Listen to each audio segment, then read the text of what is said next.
પંચમહાલ પોલીસે car drive હેઠળ 2 દિવસમાં જિલ્લાના અલગ અલગ 5 સ્થળેથી ₹2.15 કરોડનો દારૂનો જથ્થો પકડી પાડીને વિવિધ પોલીસ મથકે પ્રોહિબિશનનો ગુનો નોંધીને કાર્યવાહી કરી હતી. પંચમહાલ ગોધરા રેન્જના પોલીસ મહાનિરીક્ષક આરવી અંસારી તથા જિલ્લા પોલીસ અધિક્ષક ડોક્ટર હરીશ દુધાતના માર્ગદર્શન હેઠળ જિલ્લામાં દારૂની હેરાફેરીને જડમૂળથી નાબૂદ કરવા માટે ખાસ ડ્રાઈવ ચલાવવામાં આવી રહી છે. સૂચના મુજબ માત્ર 2 જ દિવસમાં જિલ્લાની વિવિધ પોલીસ ટીમોએ કુલ 5 અલગ અલગ સ્થળોએ મોટી કાર્યવાહી કરી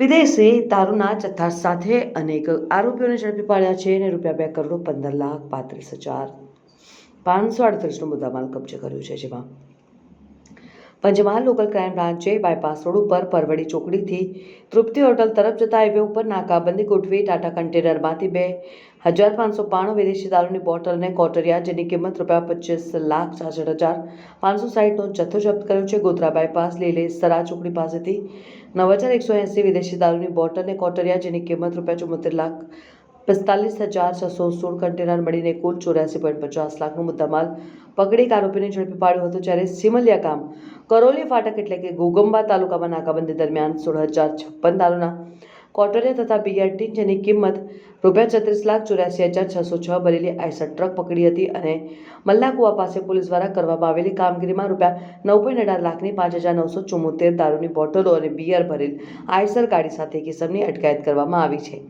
ગોધરા તાલુકા ગઢ પાસે નાકાબંધી દરમિયાન 69,20,736 રૂપિયાની 24,048 દારૂની બોટલો બિયર ટીનના જથ્થા સાથે 2 આરોપીઓને પકડી પાડ્યા હતા.